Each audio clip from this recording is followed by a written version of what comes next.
Without a doubt, one of the most influential individuals of the ancient world was the Babylonian king Hammurabi. In this video, we'll take a look at the life, laws, and legacy of this interesting and ancient historical figure. In 1901, a French archaeologist named Jacques de Morgan stumbled upon a 7-foot black basalt stele while excavating the ancient Elamite city of Susa, today in southwestern Iran. However, the massive object that he and his team found was not part of the Elamite civilization that he was digging up. In fact, it had come from Babylon, another ancient city a few hundred miles to the west. Created in 1750 BCE, the tall black basalt stele contained 282 laws decreed by a Babylonian king known as Hammurabi. Little did De Morgan know that he had discovered one of the greatest archaeological finds of all time. So just who was Hammurabi, and why is he so important? That's what we're going to take a closer look at right now. In terms of power, Hammurabi was one of the greatest kings of both Mesopotamia and the ancient world. The time during which he lived, approximately 1810 to 1750 BCE, was an eventful one. For over a millennium before his birth, ancient Mesopotamia was already an area of high civilization and culture. Archaeological evidence seems to indicate that this area was the first region where agriculture, masonry, writing, mathematics, complex engineering, hydraulics, astronomy, and other ancient sciences were first developed. Due to their location around the Tigris and Euphrates rivers, the city-states of Mesopotamia profited greatly from trade, making many, if not most of them, extremely wealthy. As to be expected, most of these city-states were extremely competitive with each other. Among the greatest of them was Uruk, Lagash, Nippur, Ur, and Larsa. There would soon be another, Babylon. Babylon's beginnings, though, start with a group of people known as the Amorites. These people, though, were not natives to the area. Though they eventually came to rule large parts of Mesopotamia, the origins of the Amorites were actually farther to the west. They were a Semitic people originally from what is today Syria and the areas of Palestine and parts of modern Israel.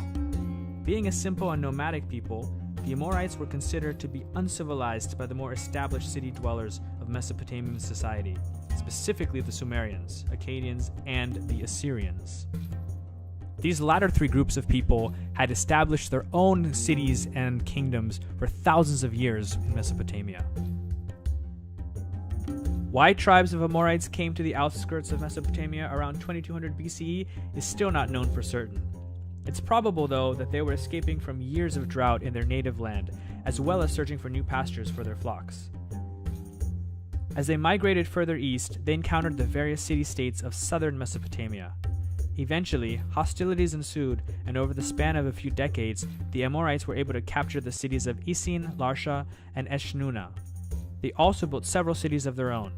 One of these, Babylon, was founded in the year 1894. The Amorites dominated Mesopotamia roughly from 2000 to 1595 BCE. During this time, several Amorite dynasties and kingdoms arose around the cities of Mari, Yamhad, Katna, Isin, and Larsa. Babylon, however, remained a relatively minor city until the reign of the Amorite king Hammurabi.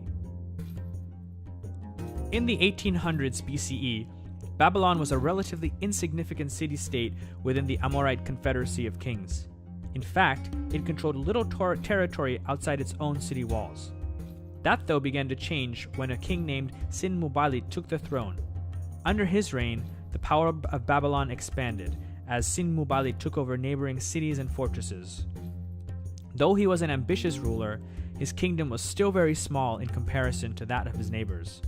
The task of expanding Babylonian lands fell to his son and successor, Hammurabi. When Hammurabi ascended the throne in 1792 BCE, Babylon was surrounded by powerful adversaries. In the north was the mighty kingdom of Eshnunna, while to the south was Larsa. Far to the east, in what is today southwestern Iran, was the ancient and powerful kingdom of Elam. The first decade or so of Hammurabi's reign was relatively calm. He used this time to fortify Babylon's city walls, build temples, and construct various public works projects. However, in 1801 BCE, Elam invaded Mesopotamia and destroyed Eshnunna. Using a divide-and-rule strategy, the Elamites tried to create divisions between Larsa and Babylonia. Instead, the latter two kingdoms formed an alliance to defeat the Elamites, which technically they did, because the Elamites retreated back to their homeland. However, during the campaign against Elam, the Babylonians had actually contributed the lion's share of soldiers and had done most of the fighting. Angered by Larsa's failure to substantially contribute to the war effort, Hammurabi invaded and conquered his former ally. This started a series of conquests, and by 1763 BCE, Hammurabi had taken over nearly all of southern Mesopotamia, including the fabled cities of Uruk, Lagash, Eridu, and Ur. After consolidating his gains in the south, Hammurabi then turned his attention to the northern borders of his realm. He took over what remained of Eshnunna and then forced the wealthy city-state of Mari to submit. He also opened up hostilities with the Assyrians, eventually defeating them, though he was not able to occupy their land.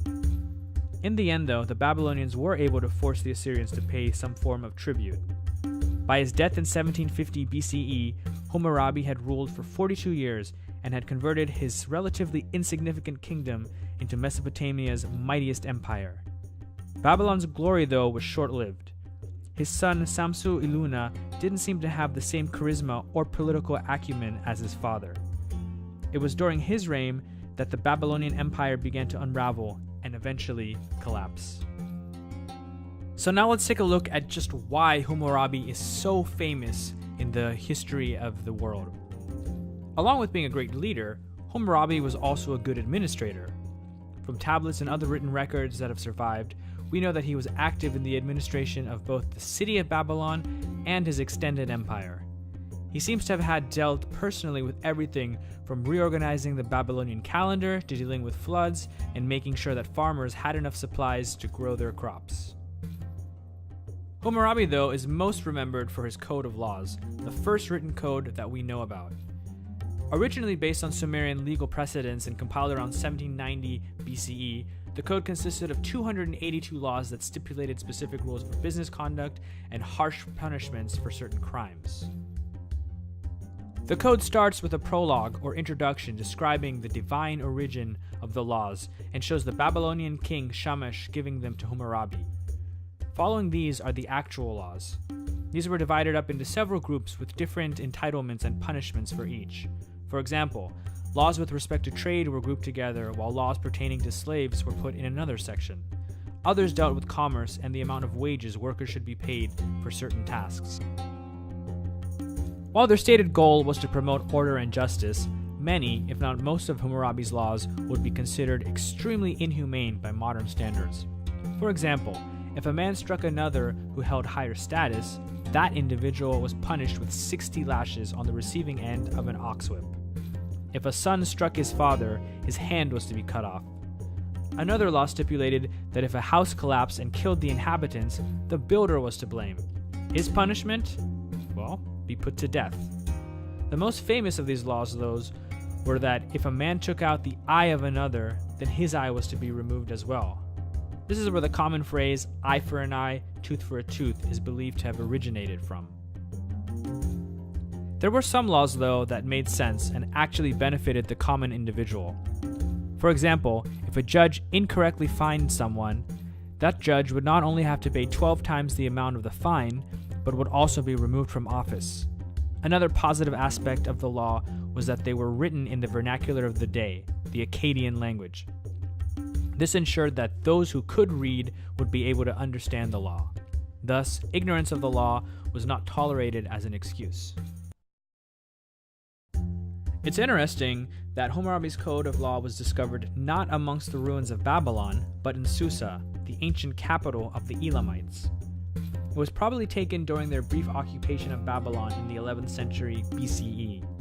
Today, this stele rests in the Louvre Museum in Paris. Since the discovery of the original in 1901, multiple copies of the code have been found in other parts of Mesopotamia and the Middle East. Some of them are written on steles like those found at Susa. Others are on simple clay tablets.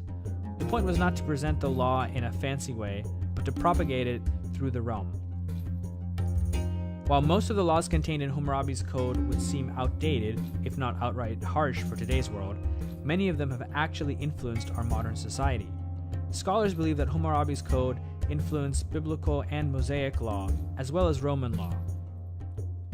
These laws were later passed down to our own societies, especially in the West. Thanks everyone for watching. If you have any questions, please feel free to leave your comments below. I'll try to answer them as quickly as possible.